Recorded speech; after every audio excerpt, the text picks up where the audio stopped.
Israeli ஆக்கிரமிப்பு படைகளுக்காகவும் சிப்பாய்களுக்காகவும் காத்துக் கொண்டிருக்கும் பலஸ்தீனிய போராளிகளும் இறுதிக்கட்ட யுத்தமும். பலஸ்தீனிய மக்களுக்கு உணவை வழங்கப் போவதாக அறிவித்த டொனால்ட் ட்ரம்பும் சர்வதேச சட்டத்தை மீறும் செயற்பாடுகளும் இதற்கு முழுமையான ஆதரவை வழங்கும் அரபு நாடுகளும். ஈரானுக்கும் அமெரிக்காவுக்கும் இடையிலான 4ஆம் கட்ட மறைமுக பேச்சுவார்த்தைகள் மீண்டும் ஆரம்பிக்கப்பட போகின்றதா? யெமன் மீதான தாக்குதல்களும் யெமனினுடைய உறுதியான நிலைப்பாடுகளும்.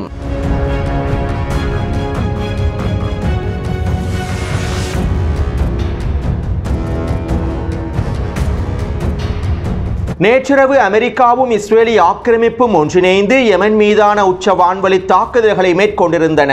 யெமனினுடைய ராசீச எரிபொருள் துறைமுகத்தினை இலக்கு வைத்தும் சதா பிரதேசங்களை இலக்கு வைத்தும் அமெரிக்காவின் போர் விமானங்கள் உச்ச வான்வழி தாக்குதல்களை மேற்கொண்டிருந்தன. அதே போன்று யெமனினுடைய ஹுதைதா துறைமுகத்தினுடைய எரிபொருள் தாங்கிகளை இலக்கு வைத்தும் ஹுதைதா துறைமுகத்திற்கு அருகாமையில் இருக்கக்கூடிய குடியேற்ற பிரதேசங்களை இலக்கு வைத்தும் ஹுதைதா துறைமுகத்திற்கு கிழக்கு பிரதேசத்தில் இருக்கக்கூடிய பெஜில் சீமெந்து உற்பத்தி தொழிற்சாலையை இலக்கு வைத்தும் இஸ்ரேலி ஆக்கிரமிப்பு உச்ச வான்வழி தாக்குதல்களை மேற்கொண்டிருந்தது. கிட்டத்தட்ட 30க்கும் அதிகமான இஸ்ரேலி ஆக்கிரமிப்பு போர் விமானங்கள் களமிறக்கப்பட்டு 50க்கும் அதிகமான வான்வழி தாக்குதல்கள் குறித்த பிரதேசங்களிலே மேற்கொள்ளப்பட்டிருப்பதாகவும் தெரிவிக்கப்படுகின்றது. கடந்த 6 மாதங்களுக்கு முன்பும் இஸ்ரேலி ஆக்கிரமிப்பு யெமன் ஹுதைதா துறைமுகத்தின் எரிபொருள் தாங்கிகளை இலக்கு வைத்து உச்ச வான்வழி தாக்குதல்களை மேற்கொண்டிருந்தது. அத்தோடு தற்போதைய தாக்குதலின் போதும் குறித்த எரிபொருள் தாங்கிகளில் ஓரளவு எண்ணெய்கள் இருந்ததாகவும் அதனாலேயே தீப்பரவல் அதிகமாக ஏற்பட்டிருந்ததாகவும் தெரிவிக்கப்பட்டது. 6 மாதங்களுக்கு முன்பு இஸ்ரேலி ஆக்கிரமிப்பு ராணுவத்தினால் ஹுதைதா துறைமுகத்தின் தாங்கிகளுக்கு எவ்வாறான இழப்புகள் ஏற்படுத்தப்பட்டதோ அதே போன்ற இழப்புகளே தற்போது ஏற்படுத்தப்பட்டுள்ளன. அத்தோடு இதற்கு மேலதிகமாக இஸ்ரேலி ஆக்கிரமிப்பு பெஜில் சீமெந்து தொழிற்சாலையை இலக்கு வைத்தும் தாக்குதல்களை மேற்கொண்டுள்ளது. குறித்த சீமெந்து தொழிற்சாலையின் மூலமாகவே யெமன் ஹவுதிகள் அவர்களுடைய சுரங்கப்பாதைகளை அமைப்பதற்கான வேலை திட்டங்களை மேற்கொள்கின்றார்கள் என்றும் அவர்களுடைய இராணுவ நடவடிக்கைகளுக்கு தேவையான வேலை திட்டங்களை குறித்த சீமெந்து தொழிற்சாலையை பயன்படுத்தியே மேற்கொள்கின்றார்கள் என்றும் இஸ்ரேலி ஆக்கிரமிப்பு ராணுவம் தெரிவித்துள்ளது. இதனாலேயே நாங்கள் குறித்த சீமெந்து தொழிற்சாலையை தரைமட்டமாக்குவதற்கான தாக்குதல்களை மேற்கொண்டிருப்பதாகவும் தெரிவிக்கப்படுகின்றது. மேலும் இஸ்ரேலி ஆக்கிரமிப்பின் குறித்த வான்வழி தாக்குதல்களில் 20க்கும் அதிகமான யெமன் பொதுமக்கள் இனப்படுகொலை செய்யப்பட்டிருப்பதாகவும் தெரிவிக்கப்படுகின்றது. அதே போன்று சீமெந்து தொழிற்சாலையில் பாதுகாப்பு பணிகளில் ஈடுபட்டிருக்கக்கூடிய 4 யெமன் இராணுவ வீரர்கள் படுகொலை செய்யப்பட்டிருப்பதாகவும் தெரிவிக்கப்படுகின்றது. எனவே இஸ்ரேலி ஆக்கிரமிப்பின் இந்த வான்வழி தாக்குதல்கள் யெமன் ஹவுதிகளுக்கு பொருளாதார இழப்புகளை ஏற்படுத்தியுள்ளன. அதே நேரம் இஸ்ரேலி ஆக்கிரமிப்பினதும் அமெரிக்காவினதும் இந்த தாக்குதல்களினால் எதுவுமே மாறப்போவதில்லை. 6 மாதங்களுக்கு முன்பு ஹுதைதா துறைமுகத்தை இலக்கு வைத்து இஸ்ரேலி ஆக்கிரமிப்பு தாக்குதல்களை மேற்கொண்டதற்கு பிறகு ஒட்டுமொத்த சர்வதேச ஊடகங்களும் யெமன் ஹவுதிகளுடைய கதை முடிந்தது என்றே செய்திகளை வெளியிட்டிருந்தார்கள். யெமன் ஹவுதிகளின் முக்கியமான புள்ளிகள் தரைமட்டமாக்கப்பட்டு விட்டது என்று 6 மாதங்களுக்கு முன்பும் செய்திகளை முன்வைத்திருந்தார்கள். ஆனால் யெமன் ஹவுதிகள் இஸ்ரேலி ஆக்கிரமிப்புக்கு எதிரான தாக்குதல்களை நிறுத்தவில்லை. இஸ்ரேலி ஆக்கிரமிப்பு சரக்கு கப்பல்களுக்கு எதிரான தாக்குதல்களை நிறுத்தவில்லை. கடல் பிரதேசத்தினுடைய முற்றுகையினை முடிவுக்கு கொண்டு வரவில்லை. எனவே தற்போது மேற்கொள்ளப்பட்டிருக்கக்கூடிய தாக்குதல்கள் மூலமாகவும் எதுவும் மாறப்போவதில்லை. மேலும் இந்த தாக்குதல்களுக்கு பிறகு யெமன் ஹவுதிகளுடைய தலைமைகளில் ஒருவர் ஊடகங்களிடம் இவ்வாறு தெரிவித்துள்ளார். எங்களுடைய இராணுவ தளங்கள் மற்றும் ஆயுத கிடங்குகள் தொடர்பான உளவு தகவல்களை பெற்றுக்கொள்ள முடியாததன் காரணத்தினாலேயே பொதுமக்களுடைய சேவைகளுடன் தொடர்புடைய பிரதேசங்களை இலக்கு வைத்து இஸ்ரேலி ஆக்கிரமிப்பு இந்த தாக்குதல்களை மேற்கொண்டுள்ளது. அமெரிக்காவினதும் இஸ்ரேலி ஆக்கிரமிப்பினதும் இந்த தாக்குதல்கள் எங்களை ஒருபொழுதும் பாதிக்கப் போவதில்லை. பலஸ்தீனிய மக்களுக்கு ஆதரவான எங்களுடைய இராணுவ நடவடிக்கைகளிலும் செங்கடல் பிரதேச முற்றுகையிலும் ஒரு துளியேனும் பாதிப்புகள் ஏற்பட போவதில்லை. பலஸ்தீனிய மக்களுக்கான ஆதரவை நாங்கள் ஒருபொழுதும் கைவிடப் போவதில்லை. டொனால்ட் ட்ரம்ப் ஜனாதிபதியாக பதவியேற்றதிலிருந்து யெமனுக்கு எதிரான தொடர்ச்சியான தாக்குதல்களை மேற்கொண்டு வருகின்றார். அமெரிக்காவின் கடற்படையும் வான்படையும் ஒன்றிணைந்து யெமன் மீது தொடர்ச்சியான வான்வழி தாக்குதல்களை மேற்கொண்டு வருகின்றன. மேலும் அமெரிக்காவின் இந்த வான்வழி தாக்குதல்கள் வெற்றி அளித்திருந்தால் ஒருபொழுதும் இஸ்ரேலி ஆக்கிரமிப்பு தற்போது எங்களுக்கு எதிரான வான்வழி தாக்குதல்களை மேற்கொண்டிருக்க தற்போது யெமனுக்கு எதிராக இஸ்ரேலி ஆக்கிரமிப்பு வான்வழி தாக்குதல்களை மேற்கொண்டிருப்பது அமெரிக்காவின் மிகப்பெரிய இராணுவ நடவடிக்கைகள் படுதோல்வி அடைந்துள்ளது என்பதனை உறுதிப்படுத்தியுள்ளது. மேலும் இந்த வான்வழி தாக்குதல்களின் மூலமாக இஸ்ரேலி ஆக்கிரமிப்பும் படுதோல்வி அடைந்துள்ளது. இதற்கு பிறகு நீங்கள் ஹுதைதா துறைமுகத்தினை முழுமையாக தரைமட்டமாக்கினாலும் ஒட்டுமொத்த சக்திகளும் ஒன்றிணைந்து ஹுதைதா துறைமுகத்தினை தரைமட்டமாக்கினாலும் நாங்கள் காசாவுக்கு ஆதரவான தாக்குதல்களை ஒருபொழுதும் நிறுத்தப் போவதில்லை. மேலும் இந்த தாக்குதல்கள் நாங்கள் எதிர்பார்த்த தாக்குதல்கள் தான். இதனால் இந்த தாக்குதல்களை நாங்கள் ஒரு துளியேனும் மதிக்கப் போவதில்லை என யெமன் ஹவுதிகளுடைய தலைமைகள் தெரிவித்துள்ளார்கள்.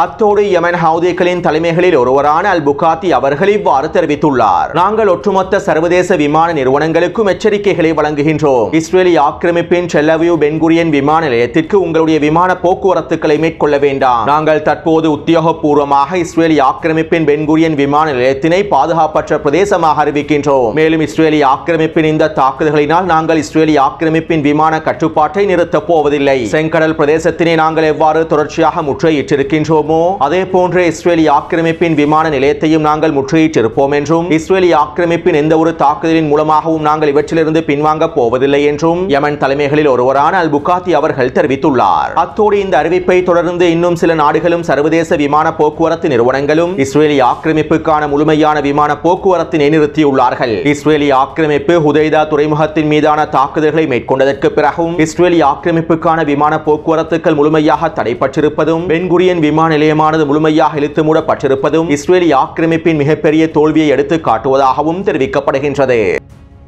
அத்தோடு இன்று மாலை இஸ்ரேலி ஆக்கிரமிப்பு சனா விமான நிலையத்தினை இலக்கு வைத்தும் வான்வழி தாக்குதல்களை மேற்கொண்டிருந்தது. சனா சர்வதேச விமான நிலையத்தின் மிக முக்கியமான பிரதேசங்கள் அனைத்தையும் இலக்கு வைத்த இஸ்ரேலி ஆக்கிரமிப்பு 20க்கும் அதிகமான வான்வழி தாக்குதல்களை மேற்கொண்டுள்ளது. ஏற்கனவே அமெரிக்கா குறித்த விமான நிலையத்தினை இலக்கு வைத்து 5க்கும் அதிகமான வான்வழி தாக்குதல்களை மேற்கொண்டுள்ளது என்பதும் குறிப்பிடத்தக்க விடயமாகும். எனவே இந்த வான்வழி தாக்குதல்களின் மூலமாகவும் எதுவுமே மாறப்போவதில்லை. மேலும் யமன் ஹவுதி இராணுவத்தினர் இந்த வான்வழி தாக்குதல்களுக்கு பிறகு அடுத்த கட்ட விரிவாக்க பதிலடி தாக்குதல்களை வீரியமாக வழங்கப் போவதாகவும் தெரிவித்துள்ளார்கள்.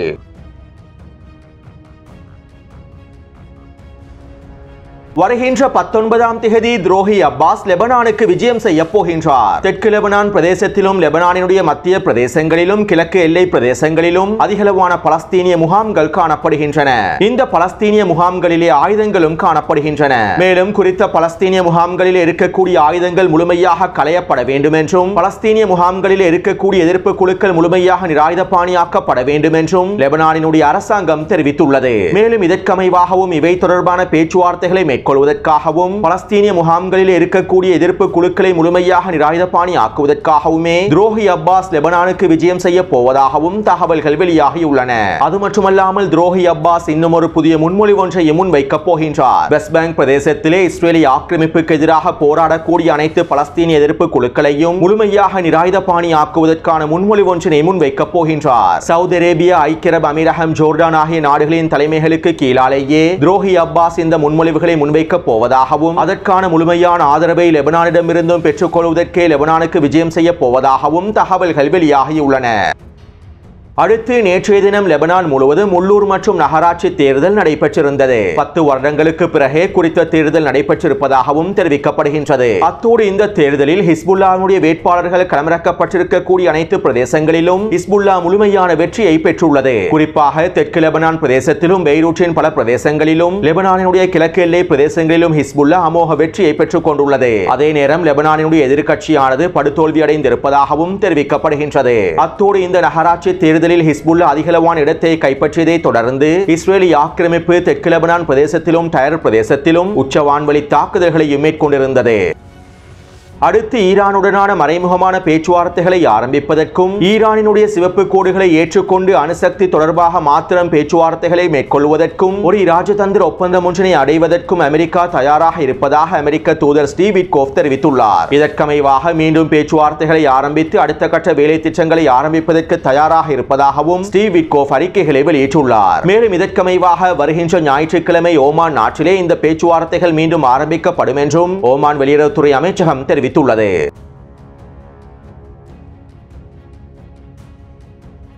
நாங்கள் காசாவின் பெரும் பகுதியை கட்டுப்படுத்துவோம். காசாவில் இருக்கக்கூடிய ஒட்டுமொத்த மக்களையும் நாங்கள் தெற்கு பிரதேசத்திலே நிலைநிறுத்துவோம். மேலும் ட்ரம்பினுடைய திட்டத்திற்கமைவாக அவர்களை பாதுகாப்பாக காசாவிலிருந்து வெளிநாடுகளுக்கு அனுப்பி வைப்போம். நாங்கள் காசாவின் ஒட்டுமொத்த பிரதேசங்களையும் கைப்பற்றி காசாவிலேயே நிலைத்திருக்க போகின்றோம். இனி காசாவை விட்டு வெளியேறுவதற்கான எந்தவிதமான தேவையும் எங்களுக்கு இல்லை. காசாவில் இருக்கக்கூடிய மக்களின் வாழ்க்கையை மேம்படுத்துவதற்கு அவர்கள் காசாவை விட்டு வெளியேற வேண்டும். காசாவில் இருக்கக்கூடிய மக்கள் அவர்களுடைய குடியுரிமையை விட்டுக் கொடுப்பதன் மூலமாக அவர்கள் அவர்களுடைய எதிர்காலத்தினை சிறப்பாக்குவதற்கான வாய்ப்புகள் கிடைக்கப்பெறும். அவர்களுக்கு தேவையான அனைத்து விதமான உதவிகளையும் நாங்கள் மேற்கொண்டு அவர்களை முழுமையாக பாதுகாப்பாக வெளியேற்றுவதற்கான அனைத்து விதமான வேலை திட்டங்களையும் மேற்கொள்வோம் என நெட்டன்யாஹூ கருத்துக்களை வெளியிட்டுள்ளார். இதைத் தொடர்ந்து இஸ்ரேலிய ஆக்கிரமிப்பின் நிதி அமைச்சர் ஸ்மோட்ரிச் இவ்வாறு தெரிவித்திருந்தார். நாங்கள் காசாவின் அனைத்து பிரதேசங்களையும் விரைவாக கைப்பற்றப் போகின்றோம். இஸ்ரேலிய ராணுவத்தின் கட்டுப்பாட்டுக்குள்ளே கொண்டு வரக்கூடிய பிரதேசங்களில் இருந்து இதற்கு பிறகு நாங்கள் ஒரு பொழுதும் வெளியேறப் போவதில்லை. பணைய கைதிகளுக்காக நாங்கள் ஒரு பொழுதும் காசாவில் இருந்து வெளியேறப் போவதும் இல்லை. பணைய கைதிகளுடைய ஒப்பந்தம் மேற்கொள்ளப்பட்டாலும் நாங்கள் காசாவை விட்டு வெளியேறப் போவதில்லை. தற்போது இருக்கக்கூடிய சூழ்நிலையில் பணைய கைதிகளை மீட்டெடுப்பதற்கான ஒரே ஒரு வழி ஒட்டுமொத்த காசாவை முழுமையாக கைப்பற்றி ஹமாஸை சரணடைய வைப்பதுதான். எங்களுடைய இஸ்ரேலிய ராணுவம் இந்த தடவை ஹமாஸுக்கு சிறந்த பாடத்தினை கற்பிக்கப் போகின்றது. ஒட்டுமொத்த காசாவிலும் இருக்கக்கூடிய மக்களை நாங்கள் தெற்கு காசாவிலே நிலைநிறுத்தப் போகின்றோம். தெற்கு காசாவிலே அவர்களுக்கு தேவையான உணவுகளை விநியோகம் செய்து அவர்களை முழுமையாக எங்களுடைய கட்டுப்பாட்டுக்கு கீழால் கொண்டு வரப்போகின்றோம். இந்த வருடத்தின் இறுதிக்குள்ளே நிச்சயமாக நாங்கள் இவை அனைத்தையும் செய்து முடிப்போம். இந்த போரிலே நாங்கள் பல வெற்றி இலக்குகளை அடைந்து கொள்ள வேண்டும். ஆனால் காசாவிலே ஹமாஸினை முழுமையாக அழிக்காமல், ஹமாஸினுடைய ஆளும் திறன்களை முழுமையாக அழிக்காமல் இந்த வெற்றி இலக்குகளை எங்களால் அடைந்து கொள்ளவே முடியாது. காசாவிலே ஹமாஸை முழுமையாக தோற்கடிக்காமல் எங்களுக்கு எந்த விதமான வெற்றி இலக்குகளையும் அடைந்து கொள்ள முடியாது என ஸ்மோட்ரிச் தெரிவித்துள்ளார். அதாவது 19 மாத யுத்தத்திலும் இஸ்ரேலிய ஆக்கிரமிப்பு ராணுவம் காசாவிலே எந்த விதமான வெற்றி இலக்குகளையும் அடைந்து கொள்ளவில்லை என்பதனை ஸ்மோட்ரிச்சும் நெட்டன்யாஹூவும் உறுதிப்படுத்தியுள்ளார்கள். மேலும் காசாவிலே இதற்கு பிறகு வெற்றி இலக்குகளை அடைந்து கொள்ள வேண்டுமாக இருந்தால் ஒட்டுமொத்த காசாவையும் கைப்பற்றி ஹமாஸை முழுமையாக அழிப்பதுதான் தீர்வாக அமைந்திருக்கும் என்றும் இவர்கள் கூறியிருக்கக்கூடிய கருத்துக்கள் அவர்களுடைய ஒட்டுமொத்த தோல்வியையும் இவ்வளவு நாளாக அடைந்திருக்கக்கூடிய இழப்புகளையும் உறுதிப்படுத்தியுள்ளது. அத்தோடு டொனால்ட் ட்ரம்பின் மத்திய கிழக்கிற்கான விஜயத்திற்கு முன்பு ஹமாஸ் நிபந்தனைகளை ஏற்று பணைய கைதிகளுடைய பரிமாற்ற ஒப்பந்தத்தினை மாத்திரம் மேற்கொள்வதற்கான சம்மதத்தினை வழங்க வேண்டும். வருகின்ற 15ஆம் தேதிக்குள்ளே ஹமாஸ் இந்த நிபந்தனைகளை ஏற்று ஒப்பந்தத்தினை முடிக்க வேண்டும். அவ்வாறு இஸ்ரேலினுடைய ஒப்பந்தத்தினை முடித்து பணைய கைதிகளுடைய பரிமாற்றத்தினை மாத்திரம் மேற்கொண்டால் இன்னும் 2-3 மாதங்களுக்காவது தற்காலிக யுத்த நிறுத்தத்தினை காசாவிலே ஏற்படுத்த முடியும். இல்லாவிட்டால் நாங்கள் வருகின்ற 15ஆம் தேதிக்கு பிறகு காசாவில் அடுத்த கட்ட விரிவாக்க தாக்குதல்களை ஆரம்பித்து விடுவோம் என இஸ்ரேலிய ஆக்கிரமிப்பு பிரதிநிதிகள் மத்தியஸ்தர்களிடம் அறிவித்திருப்பதாகவும் இஸ்ரேலிய ஆக்கிரமிப்பு ஊடகங்கள் செய்திகளை வெளியிட்டுள்ளன. அடுத்து டொனால்ட் ட்ரம்ப் இவ்வாறு தெரிவித்திருந்தார். காசாவில் இருக்கக்கூடிய மக்கள் உணவில்லாமல் மிகவும் கொடூரமான கஷ்டங்களை அனுபவித்து வருகின்றார்கள். இதனால் நான் அவர்களுக்கு தேவையான உணவுகளை வழங்கப் போகின்றேன். இவ்வளவு நாளாக காசாவிற்குள்ளே உணவு விநியோகத்தை மேற்கொள்ள முடியாமல் இருப்பதற்கு ஹமாஸ் தான் காரணம். அதிகளவான உணவுப் பொருட்கள் ஹமாஸை சென்றடைவதே இதற்கு காரணம். மேலும் தற்போது அவற்றை நிவர்த்தி செய்யக்கூடிய திட்டங்கள் முன்வைக்கப்பட்டுள்ளன. இதற்கமைவாகவே நான் காசாவில் இருக்கக்கூடிய மக்களுக்கு உணவை வழங்கப் போகின்றேன் என டொனால்ட் ட்ரம்ப் தெரிவித்துள்ளார். அதாவது இஸ்ரேலிய ஆக்கிரமிப்பு ராணுவம் ரஃபா பிரதேச முழுமையாக கைப்பற்றி இடையக மண்டலமாக மாற்றியதற்கு பிறகு ரஃபா பிரதேசத்தில் ஒட்டுமொத்த பலஸ்தீனிய மக்களையும் நிலைநிறுத்தப் போகின்றது. மேலும் அமெரிக்காவினுடைய தனியார் பாதுகாப்பு நிறுவனங்களையும் சில முக்கியமான என்ஜிஓ நிறுவனங்களையுமே ரஃபா பிரதேசத்தில் களமிறக்கப் போகின்றது. இவ்வாறு ரஃபா பிரதேசத்திலே அடைக்கப்பட்ட பலஸ்தீனிய மக்களுக்கு டொனால்ட் ட்ரம்பினுடைய நிர்வாகம் உணவுகளை விநியோகம் செய்ய போகின்றது. மேலும் இந்த செயற்பாடுகளுக்கு ஐக்கிய நாடுகள் சபையும் மறுப்புகளை தெரிவித்துள்ளார்கள். காசாவில் இருக்கக்கூடிய ஒட்டுமொத்த பலஸ்தீனிய மக்களையும் ரஃபா பிரதேசத்திலே அடைத்து வைத்து அவர்களுக்கு உணவுகளை வழங்கக்கூடிய செயற்பாடானது சர்வதேச சட்டத்தை மீறக்கூடிய செயற்பாடாகும். அவர்கள் வாழக்கூடிய பிரதேசங்களுக்கே உணவுகள் கொண்டு செல்லப்பட வேண்டும் என ஐக்கிய நாடுகள் சபையானது தெரிவித்திருந்தது. மேலும் ஹமாஸ் தரப்பினரும் அறிக்கை ஒன்றினை வெளியிட்டிருந்தார்கள். சர்வதேச சட்டங்களை மீறி இஸ்ரேலிய ஆக்கிரமிப்பு காசாவிற்குள்ளே பலஸ்தீனிய மக்களை குறித்த பிரதேசங்களுக்குள்ளே அடைக்கப் போகின்றது. உணவையும் மனிதாபிமான உதவிகளையும் ஒரு ஆயுதமாக பயன்படுத்தி பலஸ்தீனிய மக்களை இடம்பெயர்த்துவதற்கான வேலை திட்டங்களை மேற்கொண்டு வருகின்றது. சர்வதேச சட்டங்களை மீறக்கூடிய இந்த செயற்பாடுகளை ஒட்டுமொத்த சர்வதேசமும் தடுத்து நிறுத்த வேண்டும். குறிப்பாக அரபு நாடுகள் இஸ்ரேலிய ஆக்கிரமிப்பினதும் அமெரிக்காவினதும் இந்த திட்டங்களை முழுமையாக முடிவுக்கு கொண்டு வருவதற்கு அனைத்து விதமான வேலை திட்டங்களையும் மேற்கொள்ள வேண்டும் என்றும் ஹமாஸ் தரப்பினர் குறித்த அறிக்கையிலே தெரிவித்துள்ளார்கள். ஆனால் அரபு நாடுகள் ஒருபொழுதும் இந்த திட்டத்தினை முடக்குவதற்கான வேலை திட்டங்களை மேற்கொள்ளப் போவதில்லை. உண்மையில் இஸ்ரேலிய ஆக்கிரமிப்பின் இந்த வேலை திட்டத்தை அரபு நாடுகளினால் முறியடித்து விட முடியும். காசாவில் இருக்கக்கூடிய பலஸ்தீனிய மக்களுக்கு அரபு நாடுகள் வான்வழி மூலமாக உணவுகளை தொடர்ச்சியாக வீசுமாக இருந்தால் இஸ்ரேலிய ஆக்கிரமிப்பின் இந்த திட்டங்கள் முழுமையாக தோல்வியடைந்துவிடும். அவர்கள் வாழக்கூடிய பிரதேசங்களிலேயே தேவையான உணவுகளையும் பெற்றுக் கொள்வார்கள். எனவே அடிமை அரபு நாடுகளுடைய முழுமையான ஆதரவோடும் டொனால்ட் ட்ரம்புடைய நிர்வாகத்தின் முழுமையான ஆதரவோடுமே இஸ்ரேலிய ஆக்கிரமிப்பு குறித்த வேலை திட்டங்களை முன்னெடுக்கப் போகின்றது என்பதனையும் எங்களுக்கு தெளிவாக புரிந்து கொள்ளலாம். அதேபோன்று காசாவின் களத்தில் இருக்கக்கூடிய பலஸ்தீனிய ஊடகவியலாளர் ஒருவர் இவ்வாறு தெரிவித்துள்ளார். காசாவிற்குள்ளே பாரிய ஊடுருவல் ஒன்றை மேற்கொள்ளப் போவதாகவும், காசாவில் இருக்கக்கூடிய எதிர்ப்பு குழுக்களை முழுமையாக அழிக்கப் போவதாகவும், எதிர்ப்பு குழுக்களின் முழுமையான திறன்களை முடக்கப் போவதாகவும் ஆக்கிரமிப்பு எச்சரிக்கைகளை வெளியிட்டுள்ளது.